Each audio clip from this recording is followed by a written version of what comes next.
Au Cameroun, les chefferies traditionnelles sont un échelon de l'organisation administrative.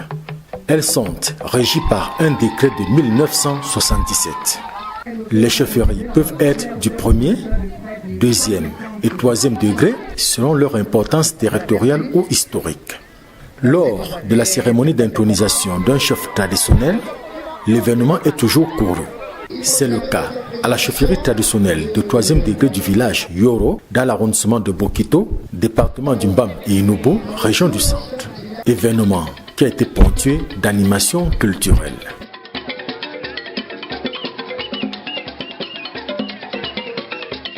Deux phases importantes ont marqué cette cérémonie d'intronisation. D'abord, la phase traditionnelle, où le chef reçoit les attributs d'un notable, à l'insu de tous. Nous avions des choses sur lesquelles il va dormir. Là où il peut avoir un rêve dans la nuit, il peut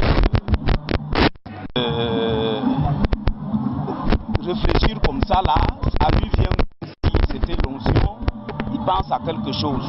Arrivé en public, le chef reçoit le chasse-mouche et il est placé sur son trône. Un geste plein de symboles. Ça c'est son pouvoir qu'on lui remet donc en public et on lui fait asseoir sur son trône. C'est lui donner de l'onction, c'est toujours du pouvoir pour que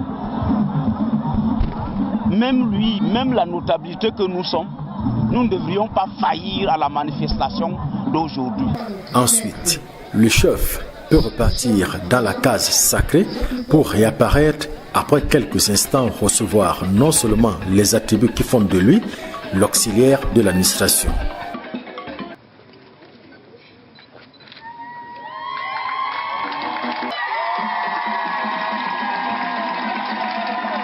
Mais aussi des conseils de l'autorité administrative.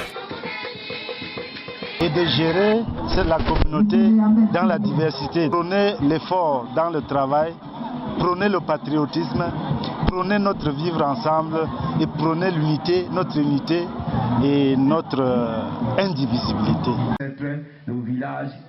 Le chef reçoit également des conseils de la part des notables. D'écouter son collège de notables, de les consulter en tout temps et en tout lieu, d'être à l'écoute des doléances des populations et de s'en remettre à Dieu, car tout pouvoir vient de Dieu.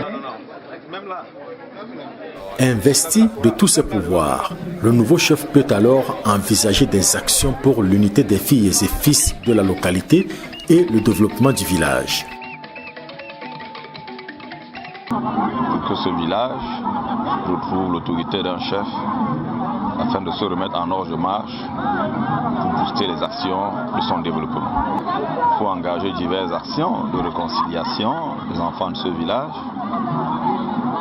Cela, c'est la chefferie, mais la longue marche vers la désignation d'un nouveau chef a quand même également laissé quelques petites brèches.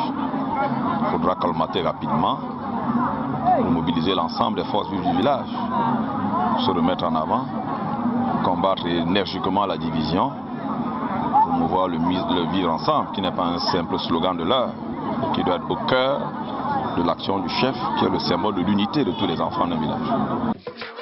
Puisque Dieu est l'être suprême et qu'il est au-dessus de tout, il est invoqué afin qu'il accorde au chef traditionnel la sagesse du roi Salomon, le courage et la longévité pour que tous vivent en union des cœurs et en parfaite collaboration dans la mesure où tout pouvoir vient de Dieu. L'autorité vient de Dieu et lorsqu'elle confie à un homme l'exercice de l'autorité, il est bien qu'au préalable, cela commence par une action de grâce, c'est-à-dire reconnaître que les actions qui vont être menées par l'homme, par celui qui va être intronisé chef, que ces actions-là prennent leur source en Dieu et qu'elles reçoivent de Dieu leur achèvement. Les populations en général et l'autorité administrative en particulier attendent toujours du nouveau chef la conciliation ou l'arbitrage dans l'impartialité, l'amélioration du cadre de vie et le maintien de l'ordre pour que vive la chefferie traditionnelle au Cameroun.